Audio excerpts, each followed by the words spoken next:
शिवसेना फोडण्यासाठी भाजपाने रसद पुरवली, नाहीतर आमच्या आमदारांची हिम्मत होती का, असा हल्लाबोल ठाकरेंच्या शिवसेनेचे नेते विनोद घोसाळकर यांनी केलाय।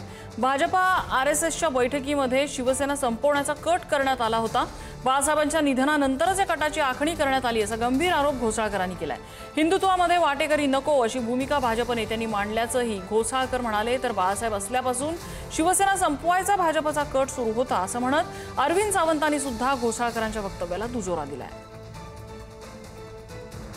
एकनाथ शिंदेना बळ ह्याच लोकांनी दिले, नाहीतर एकनाथ शिंदेची एवढी हिंमत पक्ष फोडून पहिले किती होते, 8-10 आमदार होते जे पहिल्या दिवशी तिथून जे मुंबईतून मंत्रालयातून जे ठाण्याकडे निघाले आणि ठाण्याकडून गुजरातकडे निघाले, त्यात फार आमदार नव्हते। आम्ही स्वतः त्या दिवसापासून 3 दिवस आम्ही त्यावेळेला वर्षावरती होतो। हे सगळे काही आमदार आमच्याकडे नंतर गेले आणि हे सगळं बळ देवेंद्र, अमित शाह आणि मोदी साहेब यांनी दिलंय। बाळासाहेबांच्या नंतर बाळासाहेबांनी त्यांचा वारसदार उद्धवजींना त्यांनी जाहीर केलं होतं पक्षाचा।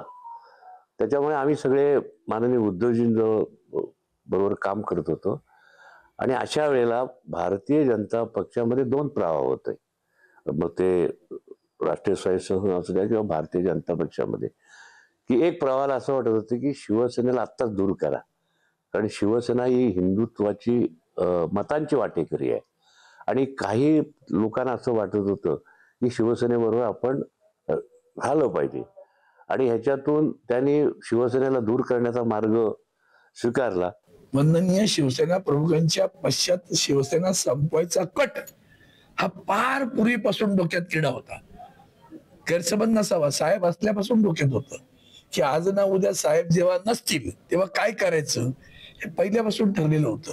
म्हणून तर 2014ची युती तुटली, ती आम्ही तोडली नाही हे पुन्हा आठवण करून देतो की युती आम्ही नव्हती तोडली, कारण आता साहेब नाहीत ना, मग उद्धवजी काय करतील असा एक त्यांच्या मनामध्ये कल्पना होती। अरे उद्धवजी सौम्य आहेत, विनम्र आहेत, यांना काय ही शिवसेना कधी गुंडाळता येईल, आणि दळभद्री असतात आता, तो आपल्याला शाप आहे महाराष्ट्राला। गद्दारांची अवलाद तेव्हाही होती, आताही आहे।